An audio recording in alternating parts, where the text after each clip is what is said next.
नमस्ते।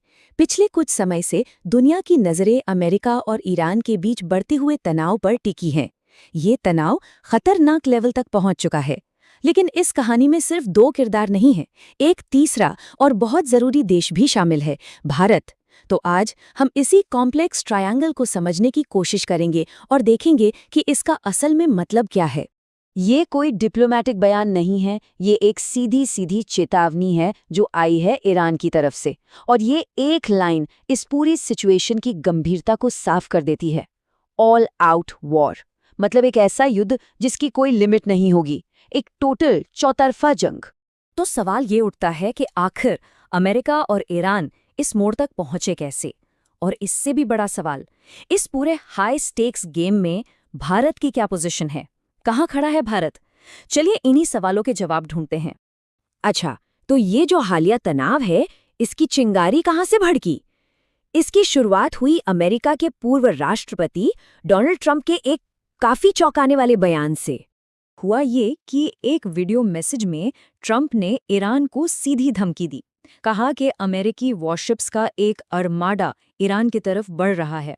अब ये शब्द सुनिए, अर्माडा। इसका मतलब सिर्फ दो चार जहाज नहीं होता। इसका मतलब होता है जंगी जहाज़ों का एक बहुत बड़ा, एक बहुत ही पावरफुल बेड़ा। तो ये कोई छुपी हुई धमकी नहीं थी, ये एक खुला सैन्य खतरे का सिग्नल था। और यहीं पर कहानी में एक बड़ा मोड़ आता है।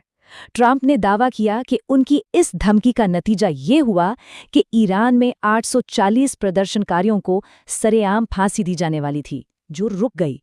मतलब उन्होंने अपने इस मिलिट्री एक्शन को एक ह्यूमन एंगल दिया कि देखो, हमने 840 लोगों की जान बचाई। तो सवाल ये है कि ये 440 लोग थे कौन? दरअसल ये लोग ईरान में हाल ही में हुए बड़े सरकार विरोधी प्रदर्शनों में शामिल थे। आपको याद होगा, अमेरिका और इजराइल जैसे देशों को लग रहा था कि शायद इन प्रदर्शनों से ईरान में सत्ता बदल जाएगी, लेकिन ऐसा हुआ नहीं। वो प्रदर्शन नाकाम हो गए थे। और यहीं पर मामला और दिलचस्प हो जाता है, क्योंकि अब हमारे सामने दो बिल्कुल अलग अलग कहानियां हैं। अमेरिका क्या कहता है? अमेरिका कहता है कि हमारी सीधी धमकी से ईरान डर गया और उसने फांसी रोक दी। और ईरान क्या कहता है? ईरान का कहना है कि अरे नहीं, ये तो हमारे कुछ अंदरूनी टाइमिंग इश्यूज की वजह से हुआ। तो आप देख रहे हैं, ये सिर्फ मैदान पर लड़ाई नहीं है, ये एक इन्फॉर्मेशन वॉर भी है, जहां हर कोई अपनी बात को सच साबित करने में लगा है। चलिए अब मिलिट्री धमकियों से हटकर डिप्लोमेसी की दुनिया में चलते हैं, क्योंकि यूनाइटेड नेशंस में भारत ने एक ऐसा कदम उठाया जिसने सच में कई लोगों को चौंका दिया। तो हुआ ये कि यूएन ह्यूमन राइट्स काउंसिल में एक प्रस्ताव आया। मुद्दा क्या था? मुद्दा ये था कि ईरान ने जो अपने प्रदर्शनकारियों पर कार्रवाई की, जो क्रैकडाउन किया, क्या उसकी निंदा की जानी चाहिए? और इस पर सारे मेंबर देशों को वोट करना था।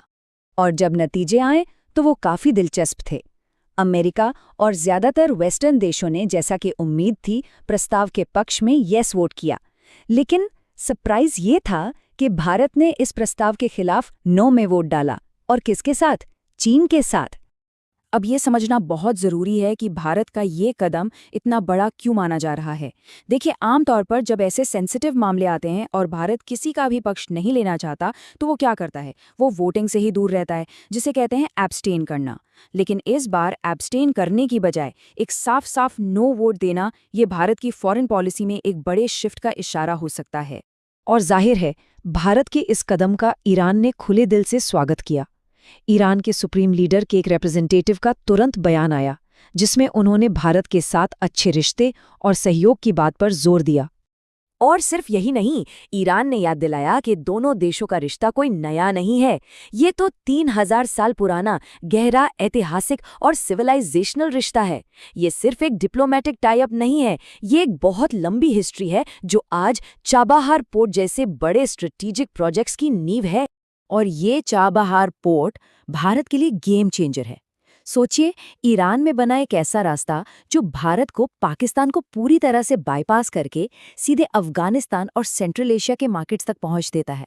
ये भारत के इकोनॉमिक और जियोपॉलिटिकल दोनों ही लक्ष्यों के लिए एक मास्टर की है। तो अब आते हैं सबसे बड़े और सबसे ज़रूरी सवाल पर। अगर खुदा ना खास्ता ये तनाव एक फुल स्केल वॉर में बदल गया, तो इसके नतीजे क्या होंगे, मिलिट्री लेवल पर और इकोनॉमी के लेवल पर? देखिए, अगर ये ऑल आउट वॉर शुरू होता है, तो इसका असर सिर्फ उन दो देशों तक नहीं रहेगा, पूरी दुनिया इसकी चपेट में आएगी। इजराइल और मिडिल ईस्ट में मौजूद अमेरिकी बेसिस पर मिसाइल हमले हो सकते हैं। तेल की कीमतें आसमान फाड़ देंगी, जिससे पूरी दुनिया में महंगाई का तूफान आ जाएगा। और भारत का क्या? भारत के लिए तो उसका अरबों डॉलर का चाबहार पोर्ट का सपना एक तरह से खत्म ही हो जाएगा। इस सिचुएशन की गंभीरता को और अच्छे से समझने के लिए एक बहुत जानी मानी थिंक टैंक है अटलांटिक काउंसिल। उसकी एक रिपोर्ट में कुछ ऐसे सिनेरियोज बताए गए हैं कि अगर अमेरिका हमला करने का फैसला करता है तो वो हमले किस तरह के हो सकते हैं। और ये ऑप्शंस एक एक करके और ज्यादा खतरनाक होते जाते हैं। पहला स्टेप क्या हो सकता है? राजधानी तेहरान में कुछ सिंबॉलिक यानी प्रतीकात्मक हमले करना, सिर्फ एक मैसेज देने के लिए। अगर इससे बात नहीं बनी तो अगला लेवल हो सकता है ईरान के सिक्योरिटी और इंटेलिजेंस सिस्टम को ही तबाह करना, उनकी बिल्डिंग्स, उनके कमांडर्स को निशाना बनाना। तीसरा ऑप्शन साइबर अटैक, ईरान के पावर ग्रिड, बैंकिंग सिस्टम, इन सब को डिजिटल तरीके से ठप कर देना। और सबसे खतरनाक, ईरान की इकोनॉमी की कमर तोड़ने के लिए उसके तेल डिपो और बंदरगाहों पर ही बमबारी कर देना। तो आखिर में सवाल यही बचता है, आज दुनिया का माहौल पहले से ही इतना तनावपूर्ण है। ऐसे में अगर ये जंग छिड़ती है तो इसकी असली कीमत कौन चुकाएगा? क्या दुनिया एक और बड़े और विनाशकारी संघर्ष के लिए तैयार है? ये वो सवाल हैं जिनके जवाब हम सबको सोचने पर मजबूर करते हैं।